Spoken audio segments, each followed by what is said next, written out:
So my book for this week is Almost Astronauts, 13 Women Who Dared to Dream. It was published by Candlewick Press in 2009 and won the Silver Award in 2010.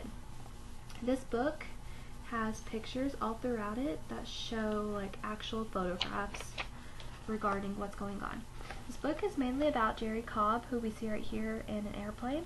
Her and 12 other women were almost the first women to go to space.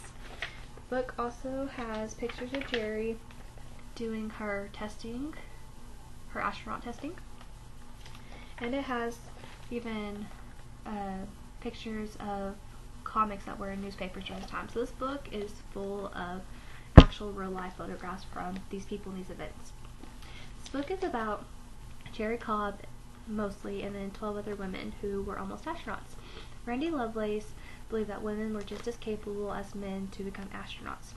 So he tested Jerrie Cobb with the same astronaut testing that the Mercury 7 went through, and she passed everything. She actually did better than the men for the most part. He ended up bringing in 18 more women to test, and out of those 18 women, there were 12 that aced the test. So there was Jerrie Cobb and 12 other women who did perfect.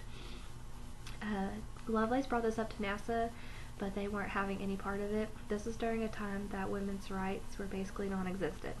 They couldn't buy a house, they couldn't take out a loan, they couldn't play sports. There's a lot of things that women couldn't do. So Lovelace was doing the testing on his own, basically with a partner, and the other 12 women never made it to phase 2 because the Navy contacted NASA to ask about the paperwork, and NASA told them that they weren't doing that, so they didn't fill out the paperwork for it. So because they never got to the second phase of testing, basically that all just ended. Jerrie Cobb and one of the other ladies continued fighting for women's rights and the right to go to space during this whole time though.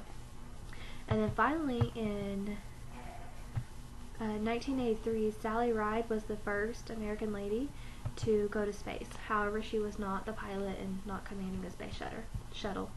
In 1999, they were going to send a 77-year-old guy to space, so Jerrie Cobb came back in hopes that she would have a second chance to be able to go, but she wasn't allowed to, even though she had the support of Hillary Clinton and the public.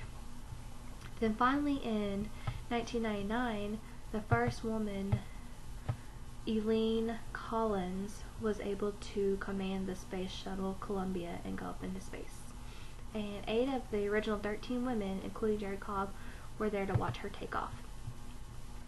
This book is really good for children because not only does it show or give them knowledge about the almost 13 women astronauts and the ones who made a difference in NASA, but it also goes and talks a little bit about women's struggles and their fight for their equal rights, and also a little bit about minority groups.